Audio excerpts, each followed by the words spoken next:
நம்ம கோலிவுட்ல நெக்ஸ்ட் ஒரு பெரிய எக்ஸ்பெக்டேஷன்ஸோட ரிலீஸ் ஆக போகிற பிக் மூவிஸ்னால் அது கரை அண்ட் கருப்பு. எனக்கு இந்த 2 படத்து மேலேயும் பார்த்தீங்கன்னா ஒரு செம்மையான பெரிய எக்ஸ்பெக்டேஷன்ஸே இருக்குன்னு சொல்லலாம். ஸோ இதுக்கு ரீசன் பார்த்தோம்னா இவங்க 2 பேரோட பெர்ஃபார்மன்ஸை நான் உங்களுக்கு சொல்லி தான் தெரியணும்னு அவசியம் இல்லை. ஏன்னா இவங்க 2 பேர் பார்த்தீங்கன்னா எந்த மாதிரியான பெர்ஃபார்மன்ஸ்னு நமக்கே தெரியும். ஸோ அப்படி இருக்கப்போ இவங்க 2 பேருக்கும் பார்த்தீங்கன்னா கரெக்டான பெர்ஃபார்மன்ஸுக்கு பார்த்தீங்கன்னா தீனி போகிற கதையை தான் பார்த்தீங்கன்னா சூஸ் பண்ணி நடித்துட்டு இருக்காங்க. ஸோ இது எப்படின்னு பார்த்தோம்னா ஃபர்ஸ்ட் நம்ம தனுஷோட கரை படத்தை எடுத்துட்டோம்னா இது பார்த்தீங்கன்னா 70s நடந்த இந்த கல்ஃப் வாரால் தமிழ்நாட்டில் குறிப்பாக ராமநாதபுரத்தில் பார்த்தீங்கன்னா மக்கள் என்ன மாதிரியான அந்த பிரச்சனையெல்லாம் ஃபேஸ் பண்ணாங்க. ஸோ இதனால் பார்த்தீங்கன்னா தனுஷ் பார்த்தீங்கன்னா ஒரு பேங்கை ராபரி பண்ணுற நிலைமை ஏற்படுது. ஸோ இதுக்கப்புறம் என்னாச்சு? ஸோ இதான் பார்த்தீங்கன்னா இந்த படத்தோட கதை. ஸோ கண்டிப்பாக பார்த்தீங்கன்னா இந்த மாதிரியான கதையில் பார்த்தீங்கன்னா தனுஷோட பெர்ஃபார்மன்ஸை பார்க்கவே பார்த்தீங்கன்னா நான் ஈகராக வெயிட் பண்ணிகிட்ருக்கேன். ஸோ அதுவும் நம்ம தமிழ் சினிமாவுக்கு பார்த்தீங்கன்னா ஒரு ஃப்ரெஷ்ஷான ஒரு கதை தான் இது.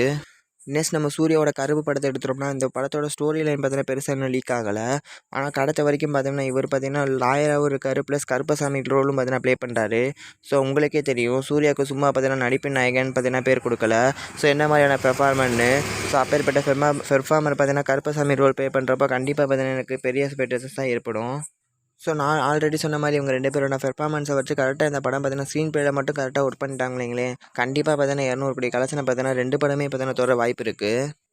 ஏன்னா தனுஷுக்கு ப்ரீவியஸாக ரிலீஸ் ஆன டெரர் எஸ்கேமன் பார்த்தீங்கன்னா 150 கோடிக்கு அதிகமான கலெக்ஷனையும், சூர்யாவுக்கு லாஸ்ட்டாக ரிலீஸ் ஆன ரெட்ரோ பார்த்தீங்கன்னா 100 கோடிக்கு அதிகமான கலெக்ஷனையும் பார்த்தீங்கன்னா தொட்டிருக்கு. ஸோ அப்படி இருக்கிறப்ப கண்டிப்பாக பார்த்தீங்கன்னா இந்த படத்துக்கு 2 படத்துக்குமே பார்த்தீங்கன்னா இறங்கி ப்ரொமோட் பண்ணுவாங்க. அதுவும் கருப்பு படத்துக்கெல்லாம் பார்த்தீங்கன்னா இப்போவே பார்த்தீங்கன்னா ப்ரொமோட் பண்ண ஸ்டார்ட் பண்ணிட்டாங்க. ஸோ நெக்ஸ்ட் ஒரு பெரிய வருத்தம் பார்த்தீங்கன்னா நம்ம தமிழ் சினிமாவில் இன்னும் இந்த இயர் பார்த்தீங்கன்னா ஒரு 100 கோடி கலெக்ஷனை கூட பார்த்தீங்கன்னா தொடலை. பக்கத்தில் இருக்க எல்லா சினிவுட்ஸும் பார்த்தீங்கன்னா தொட்டுட்டாங்க. நான்லாம் பார்த்தீங்கன்னா பராசக்தி அண்ட் இல்லைக்கு இந்த 2 படமே பார்த்தீங்கன்னா குறைஞ்ச 150லேருந்து 200 கோடி கலெக்ஷனை தொடரும்னு பார்த்தேன். ஆனால் 2மே பார்த்தீங்கன்னா 100 கோடி கலெக்ஷனை கூட தொடலை. ஸோ இந்த நிலமையில தான் பார்த்தீங்கன்னா கரண் கருப்பு 2 மூவியுமே பார்த்தீங்கன்னா ரிலீஸ் ஆக போகுது. ஆனால் என்கிட்ட கேட்டோன்னா 2 படமே பார்த்தீங்கன்னா 100 கோடிக்கும் இப்போல்லாம் டார்கெட்லாம் பண்ணக்கூடாது. இந்த 2 படமே பார்த்தீங்கன்னா ஃப்ளாப் ஆனால் கூட 100 கோடி கலெக்ஷனை பார்த்தீங்கன்னா தொட்டால் தான் பார்த்தீங்கன்னா ஃப்ளாப்பே ஆக முடியும், இல்லைனா டிசாஸ்டர் தான் ஆகும். ஸோ அப்படிப்பட்ட நிலமையில பார்த்தீங்கன்னா கண்டிப்பாக 200 கோடி கலெக்ஷனை பார்த்தீங்கன்னா ரொட்டே ஆக வேண்டிய கட்டாயத்தில் தான் 2 படமே இருக்காங்க.